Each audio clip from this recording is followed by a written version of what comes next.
becoming an exotic dancer worked a special kind of magic in my life. Suddenly, I wasn't spending all my nights alone in my beat-up trailer, waiting for time to pass. I was at a bar surrounded by young, attractive, single men.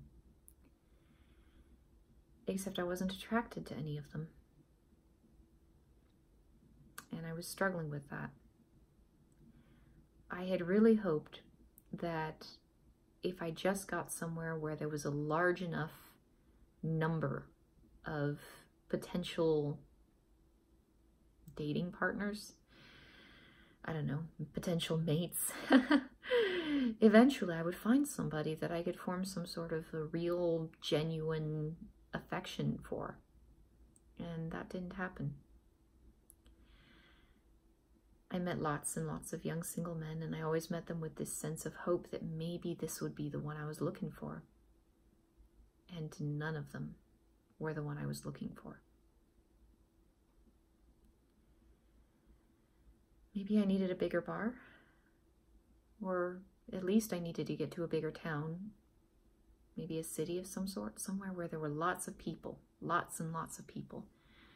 And that would be wonderful, you know, somewhere where I could blend in and just disappear into the crowd, like camouflage, where no one would know me and no one's cousins would know me, and I could just exist and be in my own little space, invisible because there were just so many people that I wasn't noticeable to anyone. And in all of that crowded place, wherever that place was, somewhere, maybe, I would find somebody that I could actually form a real relationship with. It's funny because everybody was always like, oh, you know, boys aren't everything. You should work on your career. And then I got my career, and suddenly it wasn't so much that I should work on it as that I should simply change it. My family didn't know what I did at first. I lied to them. I told them that I was just going to the bar and hanging out because I was 21 and I was old enough, and I was going to go to the bar and hang out and socialize because I hadn't been doing that. Why not? And I thought that because my parents went to bed early and woke up late, like woke up early, you know, if they're waking up at 4 a.m., they're not going to notice me sneaking in at 1 a.m. I had moved out of my trailer by that point, and I moved in with them because I was slowly giving up this idea of using emergency medicine as a way to escape my hometown. I had had new possibilities open up to me, and emergency medicine wasn't necessarily where I wanted to go anyway. So I'd come sneaking into the house, my parents' house, at 1 a.m. with a grocery bag full of money that I tried to keep hidden from them. And my mom started worrying about me because I was out every night, all hours of the night. And she told me that she was afraid I was going to become an alcoholic. And I told her, you have to drink the alcohol to become an alcoholic. But she's still worried. Eventually, I decided I need a better set of lies if I'm going to keep this up. So I told them that I had been hired at the bar as a waitress.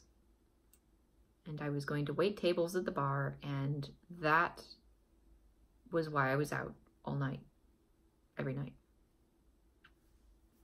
And that worked for a little while, until my mom overheard me talking with one of my friends and started putting the pieces together and confronted me and told me, if you don't tell your father, I will tell your father. So I told her I would tell him that night. And that night I packed up all my stuff and stood at the front door of the house and called across the house to him, hey Dad, by the way, I'm a stripper. Bye. I slammed the door shut and I ran down the driveway and I hopped into my car and I peeled out of there as fast as I could. And I went to my friend's house. I was like, hi, can I crash on your couch tonight? And yeah, my parents were not happy with me. They had told me they didn't want me becoming an exotic dancer when I had first voiced the idea like ages ago. You know, don't do that, you know, it's a small town. It would be bad for your dad's business. It's, you know, people know everything everybody does. You don't want to be doing a job like that in a town like this. It's like, yeah, but I don't have anything better that I can do. I don't have any better options. People have this idea that young women get into that line of work to somehow get even with their parents for something. I really don't think that was me. I just didn't know what else I could do, and I was getting desperate. You know, my best projection with my emergency medical work was, you know, maybe when I'm 28, I can go out and start dating. You know, maybe then I can get to a city and find people that I can, you know, maybe find a possible mate among those people. I was bad with the friend thing. I'm still not always the greatest at it.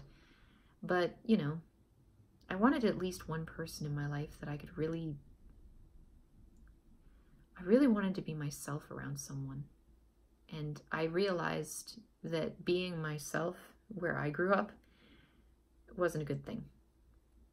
So I played a role. I played my part. I acted out the person that people not wanted me to be and didn't actually like, but, you know, tolerated. I was a person that people were capable of tolerating, and I really wanted someday to relax and stop hiding and be more than just tolerable to somebody.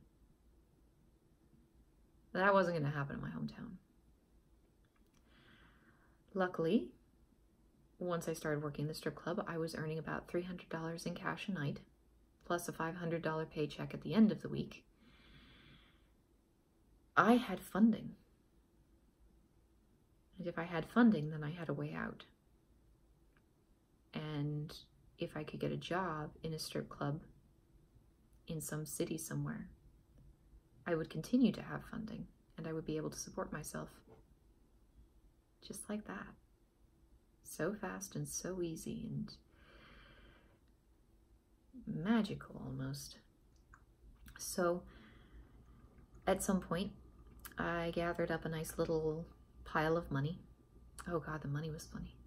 So when I first started dancing, I didn't know that you could take your 20s and trade them in, like your ones and trade them in for 20s. I didn't know you could do that. So at the end of every night, I would come home with a grocery bag full of money. One night, I was sleeping and I would pile all the money up into a corner of my bed, and I was tossing and turning, and I accidentally kicked over the grocery bag full of money. And I woke up and there was money on my pillow. There was money in between the sheets. There was money all over the bed. I woke up swimming in money. And money, in large quantities, smells like rotten fish. I had to wash the sheets. It was so nasty. I'd sweep up all the dollar bills, and I mean, it sounds like so much money, and it was like $600. I had to sweep it all up and get it into its little grocery bags. And oh, in case you're wondering, number one, I'm retired, and number two, well, the money didn't stay that consistent. In my small little hometown, I was kind of good looking. Once I got into the city, I had a little bit more competition to work against. But I didn't know any of that at that time. I was a sweet little country bumpkin, and all I wanted to do was get the hell out of my hometown. So I took my little nest egg of money and I bought myself a ticket on a turnip truck out of town. I went to a city that sounded promising, about halfway across the continent.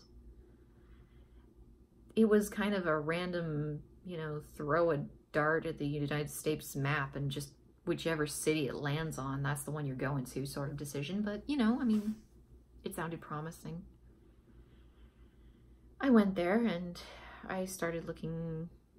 I figured what I would do is I'd take the first day and just do the tourist thing, because it was my first time out in a city alone. And yes, I was 21. It was kind of late and I was a little over-sheltered. And sorry, I hadn't really had an opportunity to go to a city out on my own up until that point because I'd never had the funding, but I figured I'd rubberneck around and be a tourist and a country bumpkin for my first day, and then my second day I would go looking for a club. So that's what I did. My first day, I went to the library and I sat down. I got there shortly before it opened its doors, and so I sat down outside and I was waiting for it to open. And this gentleman comes up and he starts talking to me, and I mean, talking passes time, so yeah. He was about twice my age, a little over that. He was 44, I was 21. And he told me that he was a flute teacher, and he just he was a talker. So I just listened and nodded and smiled, and it was kind of good to have someone to talk to because I figured it was probably going to be a really lonely week for me. He offered to show me around town and, you know, show me all the sights. And I looked at it and it's like, well, at this point I had seen enough of the city to realize that all the touristy areas that were safe were really bright and really pretty and really new, and everything was freshly painted, and there was artwork on the corners, and there were colorful hedges and trees planted everywhere, and everything was quite beautiful, and everything was very clean. And the areas that weren't touristy, they didn't look so clean and pretty. So I thought, okay, this guy's gonna show me around town. He starts leading me down one of these not so pretty streets. I'm gonna turn around and I'm gonna walk away from him. Just that simple. And we'll see where that takes me. And he was a flute teacher, so he finished teaching his flute lesson. And I met some of his students. He was actually a flute teacher. And we went walking around town in this strange city together. And he showed me all the sights, and he showed me all the tourist traps, and it was very pleasant. He took me to cafes and diners that he knew that he enjoyed the food at, and we went out to eat, and we had a really wonderful time, and he bought me coffee, and he was a caffeine addict, I'm a caffeine addict, and so like the two of us would sit around, we'd drink coffee, and we'd talk, and he did most of the talking because I knew better than to open my mouth and be too honest about myself, but at the same time, he wasn't put off by me the way people in my hometown were. He wasn't one of those people who was delicate about strange things. And he wasn't off-put by me, which was very pleasant. I enjoyed that much about his company. I could just exist to a certain extent. I couldn't say the things I was thinking, but I could breathe, and I didn't have to worry about accidentally saying something that wasn't comfortable for him. He had done some pretty hard time at some point in his life. And he hadn't told me what, but he told me enough that I could figure out that he'd spent some time in jail, and not pretty white-collar jail either. And that was okay. You know, I knew a guy back home who was the most awesome felon, and he was a biker, so he had this big biker jacket, and it had "I am a felon" stitched into it.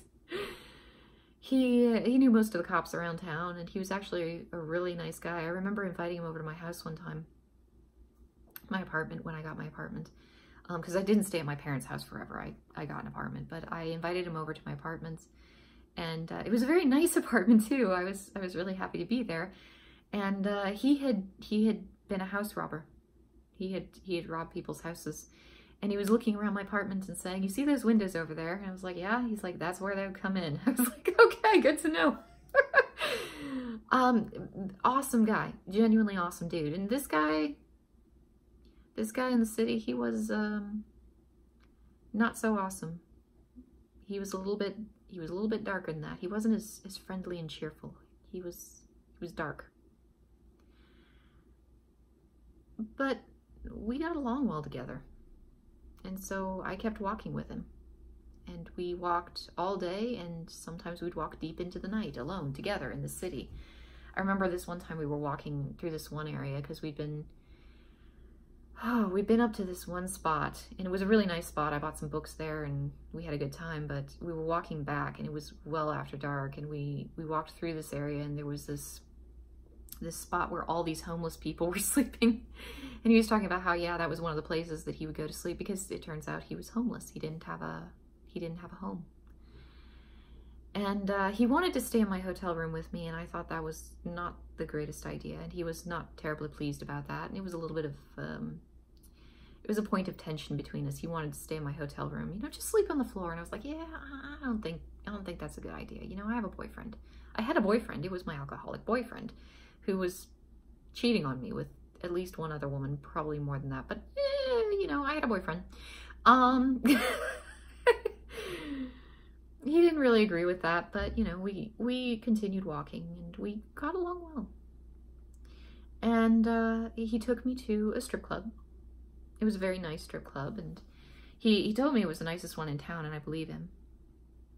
And all strip clubs, they usually have someone at the front desk, because they don't just let you straight in. You have to usually pay, or at least if some minor wanders in, they aren't supposed to have a direct line of view of naked people, or minors would be wandering in all the time.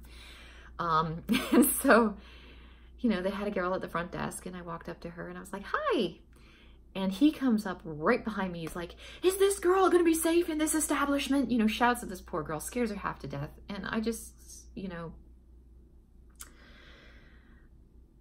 I'm not going to get hired here, am I? And eventually the girl at the front desk calmed down. They called security in, and security was standing around, you know, looking very burly. And I told them that I wanted a job, and don't worry about my friend. He's not familiar with my line of work, and so he's overprotective. Can I, you know, maybe inquire about any job openings you have for exotic dancers? And they told me in a tone that suggested I wasn't going to get hired that they had a competition every week, and if I entered into the competition and I won, they would hire me. And if I lost, they would not hire me. And I was pretty sure that, just from the way they were saying it, don't even waste your time entering into the competition. But, you know, it was a strip club that had a stripper pole in it. My strip club back home didn't have a stripper pole in it, and I really wanted to get up close to one of those things. I entered in the competition. And I went in, and I don't think my friend was actually welcome in the club. I don't know if they perma-banned him or something, but he didn't go in. I went in, and I got all changed in my gear, and I tried to look as pretty as possible, and I looked at all the other girls who were going to be competing, and they were all much more slender than I was, and their hair was much prettier than mine was, and their outfits were much nicer than mine was, and their shoes were much better quality than mine were. And, you know, those plastic stripper shoes, yeah, they had nice ones, and I had, you know, a passable pair of boots that I'd gotten from Hot Topic. I didn't look like stripper material. But they let us into a back room to wait for the competition to start, and there was a stripper pole for us to warm up on. I was so excited. I was like, it's there, it's real, I can touch it. I walked up to this thing, and I grabbed a hold of it with both hands as hard as I could, and I tried to climb it. And I couldn't get my feet off the ground because I was so weak, and I didn't have any kind of grip strength, and so I just held on to the thing like, get me airborne. And that didn't work.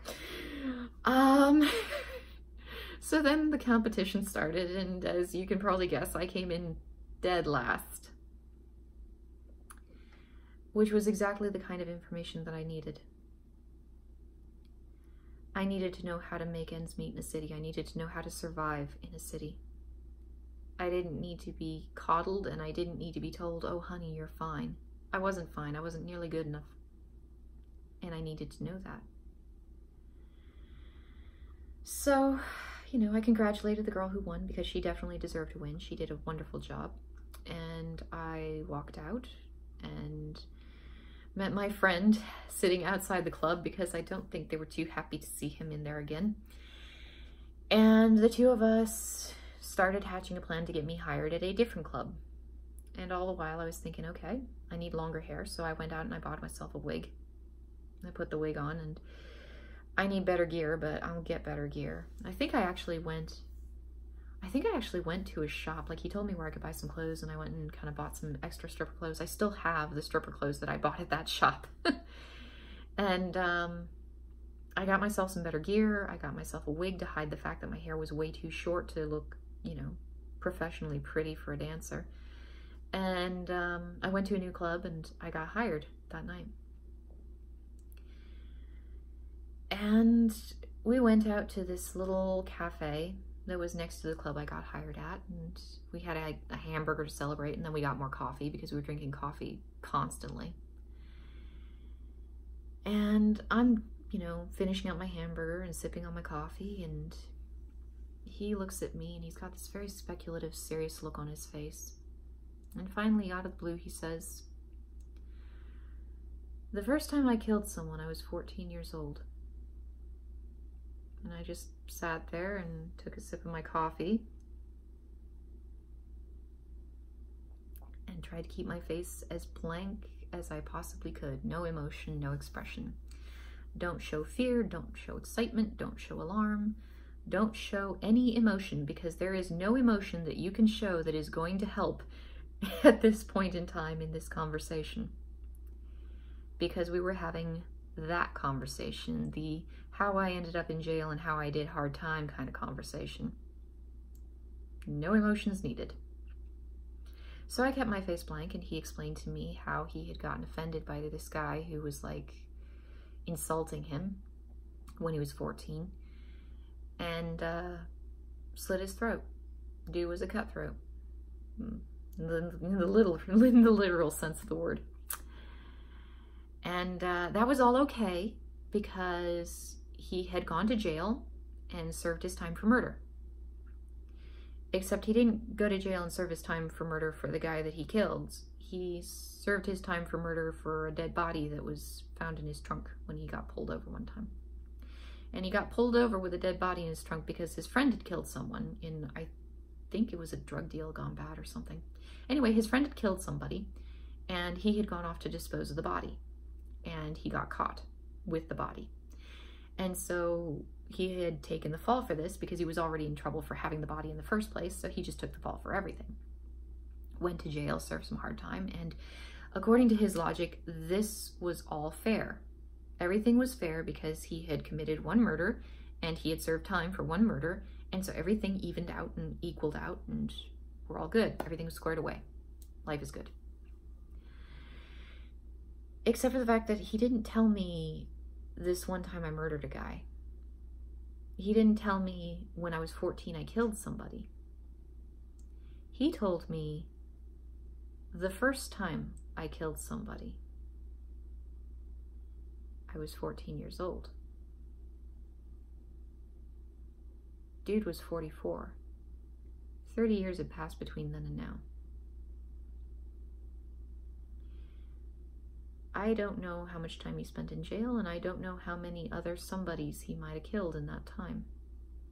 I didn't know then. I don't know now. A smart person, a sane person, would have politely excused himself from the table and run out of there screaming. I don't know why I didn't. You know, it would be really, really easy for people to say, well, you were young, you were naive, you were, you know, sheltered, you didn't know what he could do to you, but I knew exactly what he could do to me. He had just described it in vivid detail.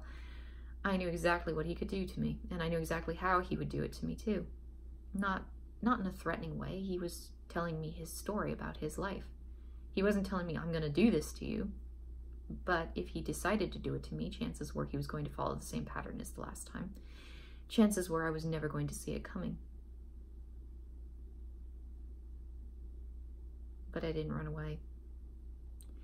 Instead, I finished my coffee and we paid our tab and we got up and we walked out of the restaurant into the night. because it was dark outside and I was in the middle of a strange city with a man who had murdered people. Probably people plural. And that didn't bother me one damn bit. And we kept walking around in the night, and eventually I got tired, and so we went back to my hotel room, and, you know, he wanted me to let him stay in my hotel room, and I wasn't going to do that, not necessarily because he was a murderer, but because he was a man and I was a woman, and it just didn't seem like a good idea, and I had a boyfriend. And he wasn't happy with this idea, but there we go. And the next morning we got together and we hung out again. And it was like he never said anything. We did have one point that we didn't agree very well on. He wanted me to prostitute myself to him because he assumed that stripper equals prostitute, and those two things are exactly the same. So he wanted me to sell him my body, and that's not the sort of thing I do. And I told him that, and he didn't believe me. And so he would, you know, make little hints every now and then. Hey, you know, we should, you know, you should totally get to know me in that way. And I was like, I don't want to do that. I have a boyfriend. He's like, if he was really a boyfriend, he would be here with you. I was like, I came here on my own money, on my own time. Boyfriend doesn't have anything to do with that. He didn't agree with me on that part either. To be fair, my boyfriend was an alcoholic who was probably cheating with other women and blaming me for cheating on him every chance he got, even though I never did. And, you know, kind of a little bit emotionally abusive. And I mean, other than that, he really wasn't that horrible. I mean, he was just really alcoholic. And we couldn't really form that bond that I was hoping to form with another person where I could actually be myself around him. That was a problem, but that was a problem for a different time. When it came to my friend the murderer, I really was not going to commit any acts of prostitution. Definitely not for a dude who was twice my age and homeless, and I wouldn't even care if he was homeless, just not that guy. No. We disagreed about that pretty regularly. But I'd been hired at this new club, and that was good. And I would need to start working soon, and I got my license all set up and I was ready to go, and I got a call from my alcoholic boyfriend. And he told me that he had just had a horrible dream, that something awful was going to happen to me.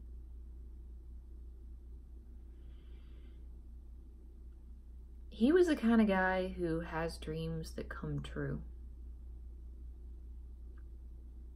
And so when he told me that, I took him rather seriously. I was hanging out with a guy who had killed at least one person, probably multiple people, who was becoming increasingly frustrated with me because I wasn't going to prostitute myself to him. I wasn't in the best of positions in this new city, and I didn't need to stay here. I could go back home, and I could talk to this guy that I had met, who was the brother of a stripper who worked in the rival club. And the two of them could get me hired in the rival club. The rival club had stripper poles. It was a much more fancy, much more up-to-date, much more modern club. I could go there and I could learn how to be a stripper, the kind of stripper who could live in a city and make money in a city. It was a hell of a lot better idea than sticking around in my little podunk town, in my little podunk, very, very shabby club, earning nice money but never going anywhere and never doing anything. I would go and talk to this green-haired guy that I knew. He'd get me into a better club. I'd stay in my hometown for a little while, get myself used to working on a stripper pole, grow my hair out, change my appearance, make myself look like the women in that competition. And then I would go back out into a city, and then I would try. So I ghosted on the murderer. I packed up all my stuff, left my hotel room, hopped back on the turnip truck, headed back home. talked to the green-haired man and got myself hired at the nicer club in my hometown. And finally got to meet a stripper pole and work with one of those. They are magical things.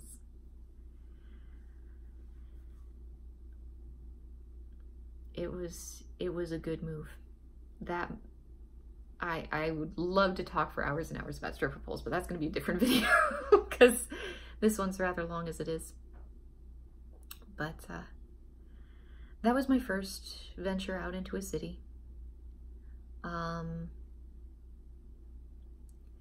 It was fun. It was eventful. And the most important thing that I took away from it is you can be real hot shit in a small town and it doesn't mean anything in a city. And I also got to meet my first stripper pole. That was awesome. I'll talk to you guys later.